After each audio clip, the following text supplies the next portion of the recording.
Grayscale continues to dump Bitcoin through Coinbase onto the open market in $500 million clips. Why?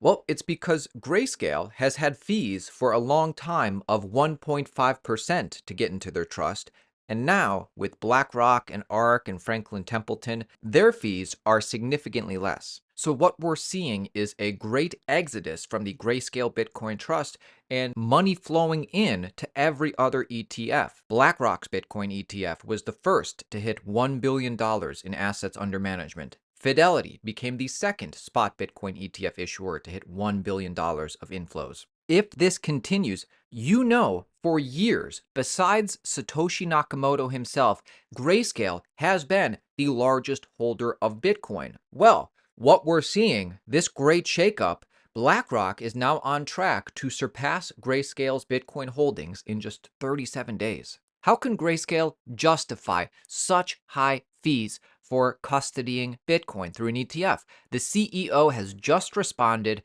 Listen to his explanation. You tell me, do you think this is a good enough explanation? Michael, it's Guy. Great to see you. Thanks for stopping by. Look, one of the things people are pointing to with you guys is you've still got relatively high fees. Some of your new competitors don't. How are you going to square that circle?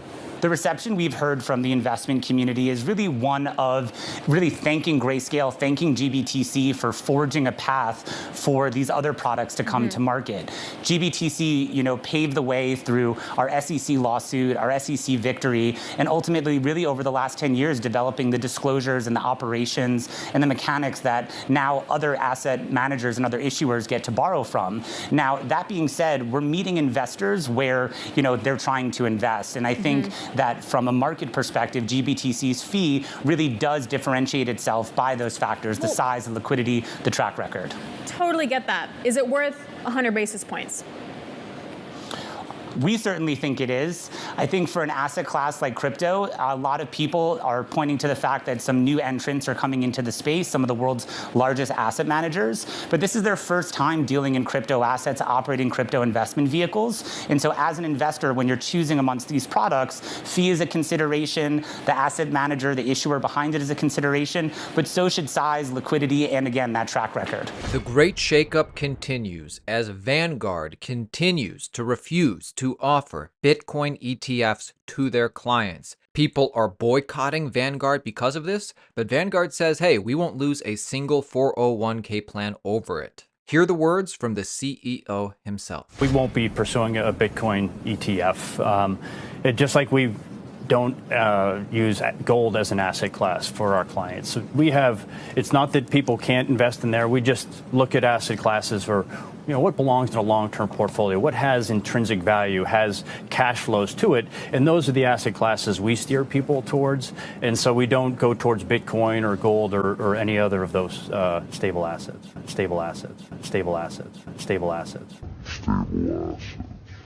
The question is Vanguard's refusal to have anything to do with Bitcoin in ETFs, is this temporary or is this permanent?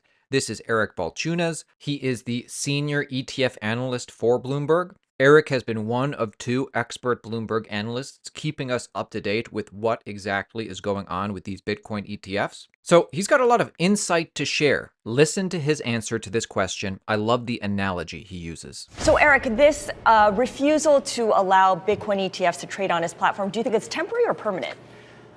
Look, I think down the road they're going to lighten up. I think for now this is just not in their DNA. It's almost like repellent to them. They generally don't like commodities in general, right? Bogle was real into stocks and bonds because that money works for you, right? It's about dividends and earnings growth or a coupon. A commodity is just what somebody else will pay for it. Now, they do have GLD trade available, but that's a commodity that, quote unquote, has usage. So they just see this as a commodity and no usage. So it's like a double whammy for Vanguard. And you have to understand that Vanguard's like the family-friendly kind of brokerage platform. They don't allow VIX products or none of the fun stuff, no leverage products. The metaphor I use for this is if you're old enough, you remember in the late 80s, Walmart would not carry certain rap albums like Two Live Crew. Okay. And it actually created buzz and intrigue in the albums. It did nothing to Walmart. Like shoppers were going there for other things, cheap goods. They didn't care. Yeah. But it actually helped the album. this has kept the story going, I think. This has given the story more legs. So the crypto Twitter that's freaking out, I'm like, it's not that bad of a thing. And nobody who goes on Vanguard really wants Bitcoin anyway. It's not your audience. Yeah, Scarlett, I don't know how much time you spend on crypto Twitter, but hashtag boycott Vanguard has been a hot topic over the past week. By the way, make sure you subscribe to our channel. Daily videos just like this, keeping you informed on the entire cryptocurrency market.